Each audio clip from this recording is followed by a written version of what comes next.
Hey, beautiful souls, welcome back to Soul Stories. Tell us in the comments where you're watching from, and don't forget to subscribe to join our family. Stay with us, because a new love story is about to begin.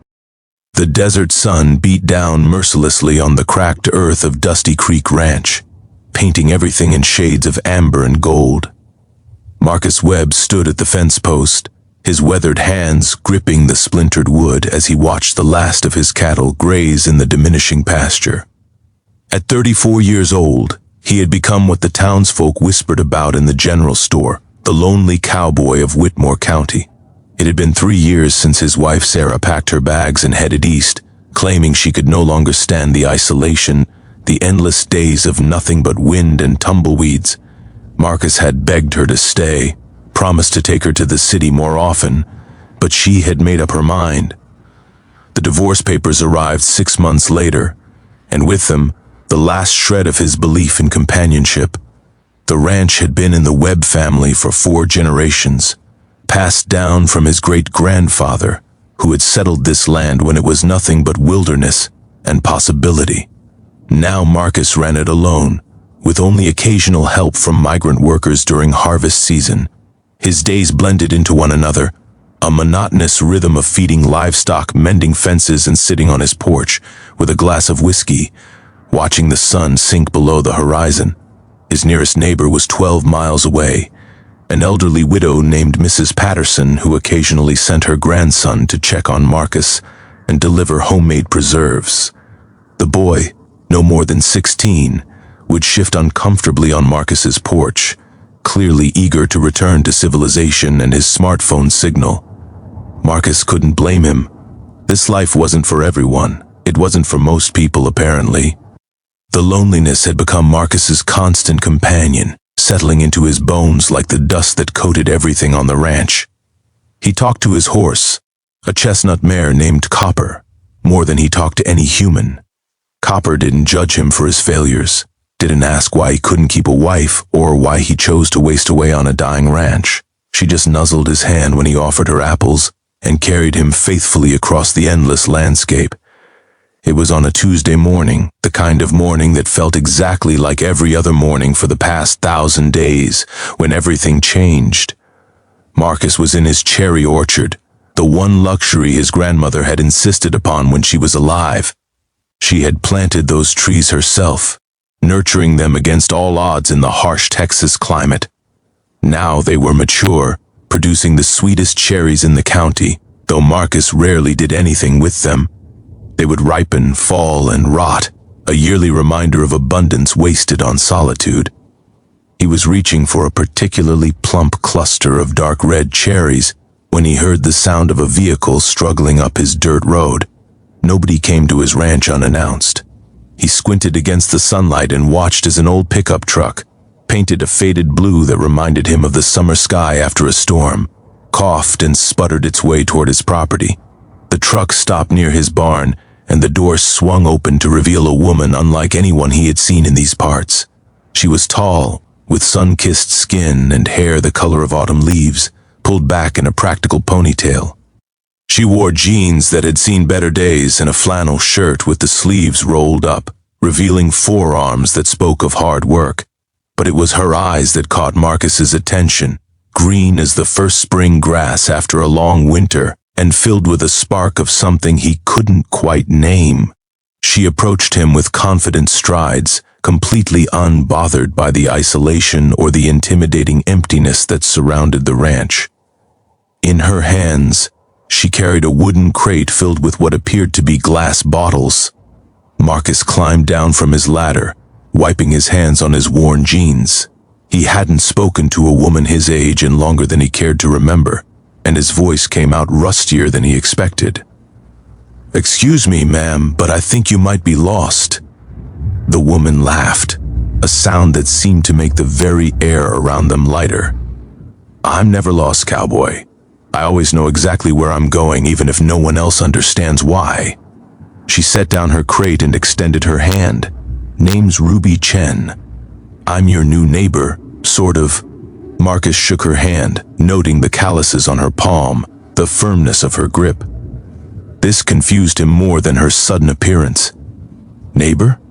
The Patterson place is the only property nearby, and last I heard, old Mrs. Patterson wasn't selling. Ruby smiled, a mischievous curve of her lips that made Marcus's heart do something it hadn't done in years. I bought the old Miller farm, about 8 miles that way.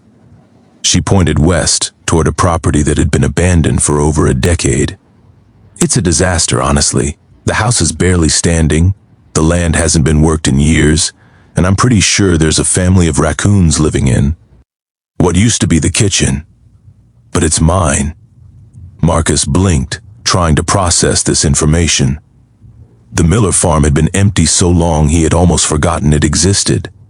Why would anyone, especially a woman alone, want to take on such a hopeless project? No offense, Miss Chen, but that place would take years to fix up. What brings you all the way out here?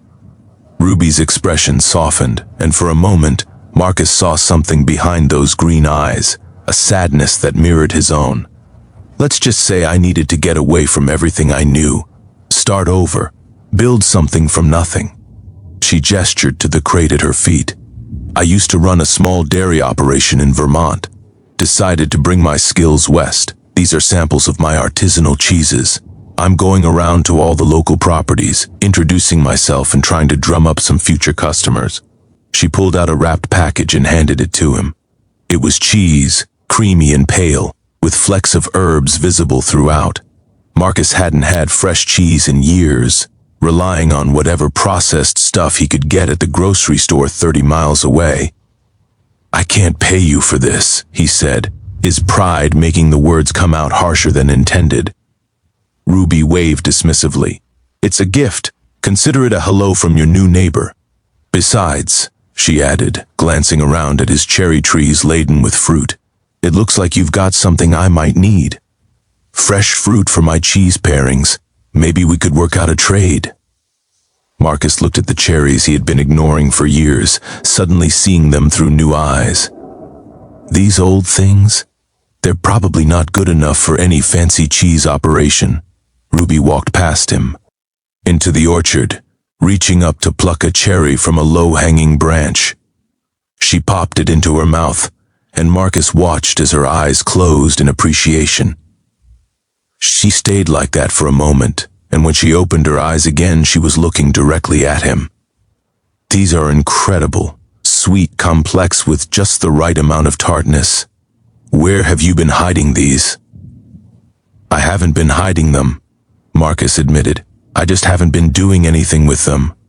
Ruby shook her head in disbelief. That's practically a crime against nature, Cowboy.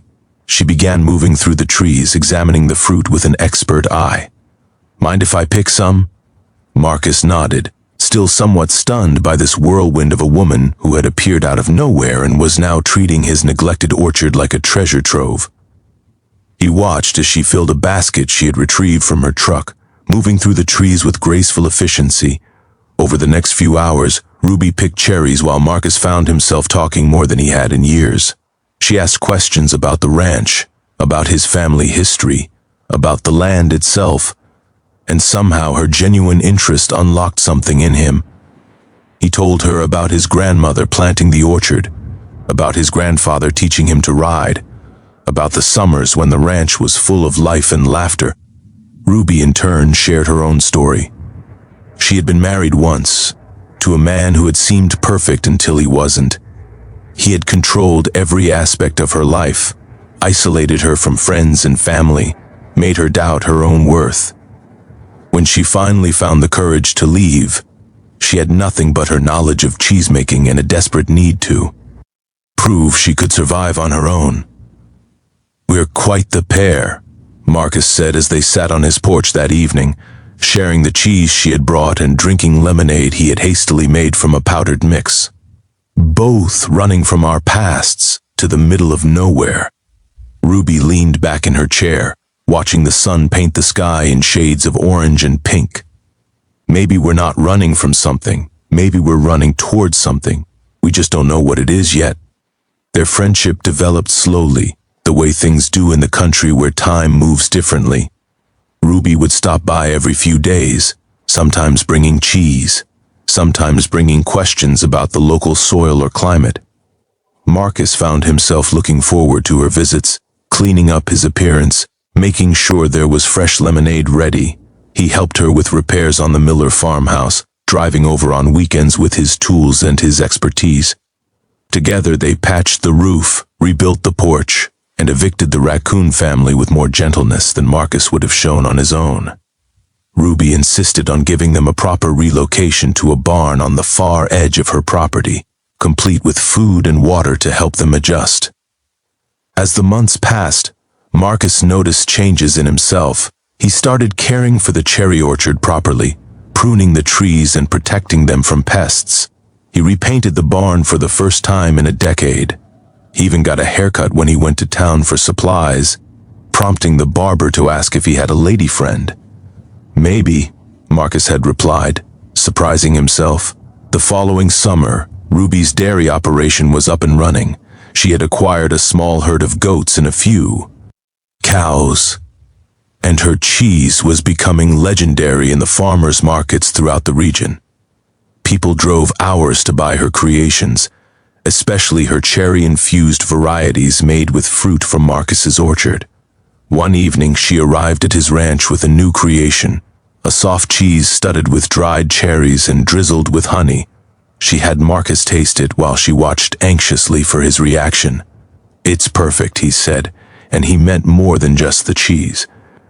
Ruby smiled, that same mischievous curve of her lips that had captivated him from the first day. She leaned against his porch railing, the sunset catching fire in her autumn hair. She looked at him with those green eyes that no longer held sadness but something warmer, something hopeful.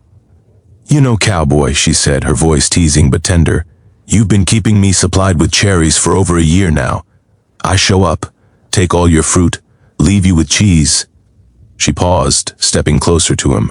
"Are you the milkman now, because you just drained my cherries?" Marcus laughed, really laughed, for the first time in longer than he could remember. The sound surprised him, rusty from disuse but genuine in a way he had forgotten was possible. "I think you've got that backwards. You're the one with the dairy." Ruby shook her head, closing the distance between them. "Details. The point is," she said, reaching up to touch his weathered cheek, "we've been dancing around something for a while now, trading fruit and cheese like it's all business. But we both know it stopped being just business a long time ago." Marcus caught her hand, pressed it against his face. "I'm not good at this," he admitted. "I failed at it once. Spectacularly." "So did I," Ruby replied. "But I've spent enough time letting fear run my life. I came out here to build something new, and somewhere along the way, I realized I don't want to build it alone." They stood together as the last light faded from the sky, two lonely souls who had found each other in the emptiness. Marcus thought about all the years he had wasted, grieving for a life that was never coming back instead of opening himself to what might come next. "I'm not easy to live with," he warned her. "I'm set in my ways. I talk to my horse more than most humans." Ruby laughed, leaning into him. "I've had entire conversations with my goats about the political implications of cheese regulations. I think we'll manage." They were married the following spring, in the cherry orchard under branches heavy with blossoms. Mrs. Patterson attended, declaring it was about time Marcus found himself a good woman. The whole county turned out, curious about the lonely cowboy and the woman from Vermont who had somehow cracked open his closed-off heart. Their ranch, a combination of both their properties, became known throughout the region for its cherries and its cheese, for the unlikely love story that had blossomed in the most desolate of places. They were living proof that isolation doesn't have to be permanent, that hearts can heal, and that sometimes the best things in life arrive unannounced on dusty roads in beat-up pickup trucks. Years later, when their twin daughters asked how their parents had met, Ruby would always begin the same way, with a mischievous smile and a glance at Marcus. "Well," she would say, "I showed up at your father's ranch with a crate of cheese and a who. Lot of nerve. And he was up a tree surrounded by cherries, looking like he hadn't talked to another human in years." Marcus would shake his head, adding his own version. and she walked right up like she owned the place, started picking my cherries without so much as a please, and told me my fruit was being wasted. Their daughters would giggle, having heard the story 100 times but never tiring of it. It was the story of how two broken people had found wholeness together, how a lonely cowboy and a runaway cheesemaker had built a life from nothing but hard work, determination, and the unexpected gift of each other. And in the evenings, when the sun set over the combined ranches and the children were in bed, Marcus and Ruby would sit on their porch, just as they had that first night so many years ago. They would share cheese and cherries and conversation, grateful for every moment of the life they had created together. The loneliness that had once defined Marcus was nothing but a distant memory, replaced by a fullness he had never imagined possible. And every time he walked through the cherry orchard, he remembered how close he had come to letting those trees and himself go to waste.